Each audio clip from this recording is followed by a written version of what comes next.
سورۃ الرحمن،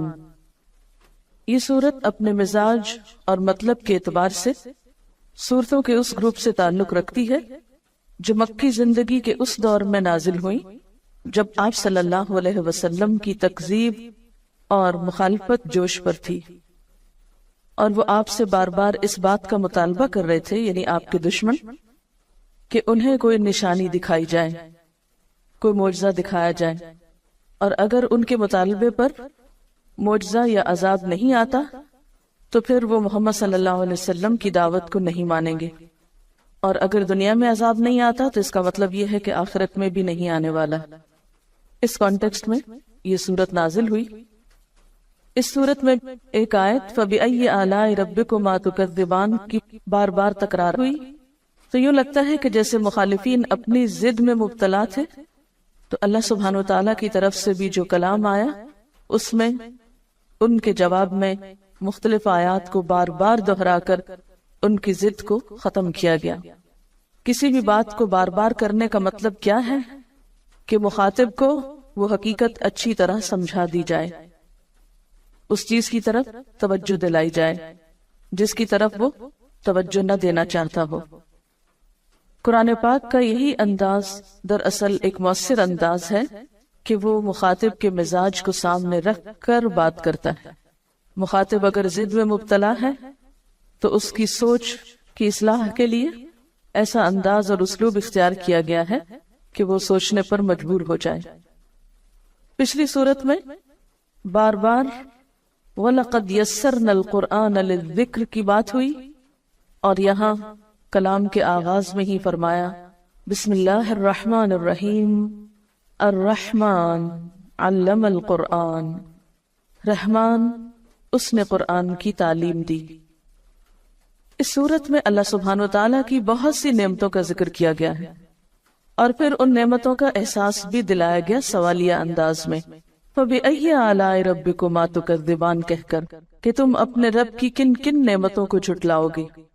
حقیقت یہ ہے کہ انسان کو جتنی بھی نعمتیں ملی ہیں ان سب میں بہترین نعمت، اعلیٰ ترین نعمت، اور وہ نعمت جس کا سب سے پہلے ذکر کیا گیا وہ ہے قرآن کی نعمت۔ ساری دنیا کی نعمتیں ایک طرف اور قرآن کی نعمت ایک طرف۔ هُوَ خَيْرٌ مِّمَّا يَجْمَعُونَ، وہ بہتر ہے ہر اس چیز سے جسے لوگ جمع کر رہے ہیں۔ اور یہ اللہ تعالیٰ کی رحمت کا نتیجہ ہے کہ مخالفین عذاب مانگ رہے ہیں اور اللہ تعالیٰ جواب میں اپنی رحمت کے طور پر ان کی اصلاح کے لیے قرآن بھیج رہا ہے۔ الرحمن، بے حد مہربان، بہت مہربان، علم القرآن، اس نے تعلیم دی ہے قرآن کی، اس نے سکھایا ہے قرآن۔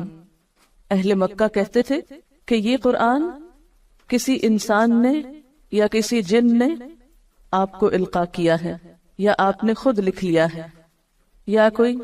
اجمی غلام آپ کو اس کی تعلیم دیتا ہے،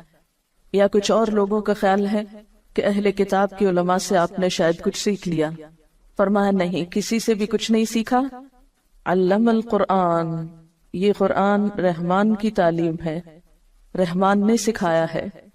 اللہ تعالیٰ نے اسے نبی صلی اللہ علیہ وسلم کو سکھایا اور بذریعہ جبریل امین سکھایا، جس کا ذکر پیچھے سورۃ النجم میں گزرا، علمہ شدید القوا۔ اور پھر آپ صلی اللہ علیہ وسلم نے صحابہ کرام کو سکھایا،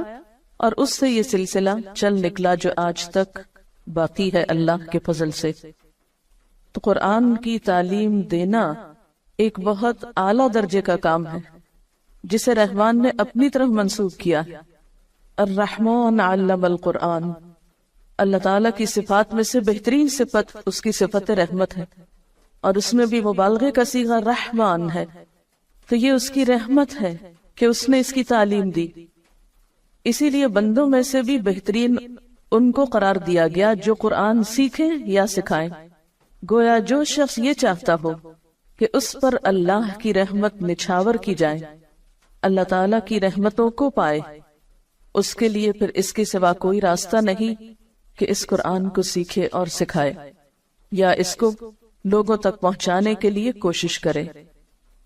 اور یہ حقیقت ہے کہ جو شخص بھی اپنی زندگی، اپنے وقت، اپنے مال، اپنی صلاحیتوں کا کچھ حصہ بھی اس کی تعلیم کو عام کرنے میں استعمال کرے گا، اللہ تعالیٰ اس کی ان تمام چیزوں میں برکت پیدا فرمائے گا اور اپنی خاص رحمت سے نوازے گا۔ اور علامہ کا لفظ باب تفعیل سے ہے، جس کے معنی میں آہستہ آہستہ بتدریج ایک چیز دینا ہوتا ہے، یعنی قرآن پاک یک بارگی نہیں اتار دیا گیا بلکہ تھوڑا تھوڑا کر کے اتارا گیا۔ اور ویسے بھی قاعدے کے مطابق باب تفعیل جو ہے یہ متعدی ہوتا ہے، جس کا معنی یہ ہے کہ اس کے پھر دو مفعول ہوں گے،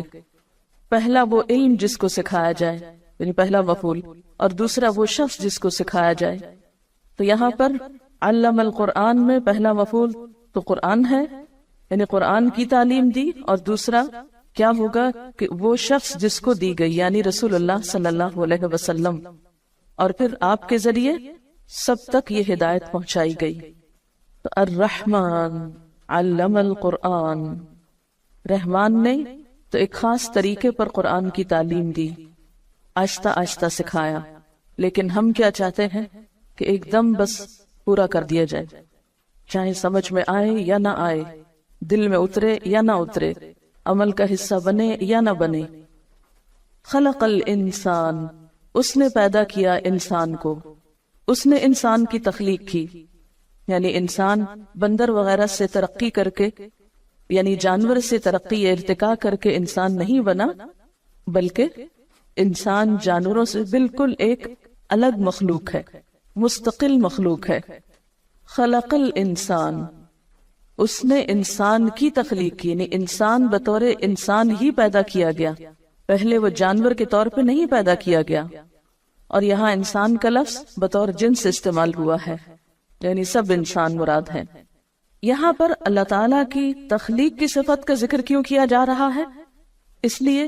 کہ اللہ تعالیٰ نے جو تعلیم دی ہے قرآن کی، یہ اس وجہ سے دی ہے کہ اس نے انسان کو بنایا، وہ انسان کی حقیقت کو پہچانتا تھا، اس کی ضرورت ہدایت کو بخوبی جانتا تھا، اور اس ضرورت کو پورا کرنے کے لیے اس نے قرآن کی تعلیم دی ہے۔ اور آپ دیکھیے کہ جو خالق ہوتا ہے وہ مالک بھی ہوتا ہے، تو جو مالک ہوتا ہے اس کے ذمہ ہوتا ہے کہ مملوک کو کام بتائے کہ اسے کیوں بلایا گیا، کس کام کے لیے بنایا گیا۔ یہ بالکل ایسے ہی ہے جیسے آپ کسی فیکٹری میں ملازمت کریں، تو فیکٹری کے مالک کا ذمہ ہے کہ آپ کو آپ کے کام کی نوعیت بتائے۔ جب بھی کسی کو کسی محکمے میں یا کسی ادارے میں یا کسی دکان پر یا کسی فیکٹری میں مملوک کے طور پر یا کام کے لیے بلایا جاتا ہے ایک امپلائی کے طور پر، تو جو مالک ہوتا ہے اس فیکٹری کا یا بزنس کا، اس کی ذمہ داری صرف یہ نہیں ہوتی کہ لوگوں کو بھرتی کر لے، بلکہ اس کی ذمہ داریوں میں یہ ذمہ داری نہایت اہم ہوتی ہے کہ وہ آنے والوں کو ان کا کام بتائے۔ تو اللہ تعالیٰ نے انسان کو پیدا کیا، وہ انسان کا مالک ہے، انسان اس کے آگے مملوک ہے، لہٰذا یہ اس کی ذمہ داری تھی کہ وہ انسان جیسی مخلوق کو پیدا کر کے عقل دے کر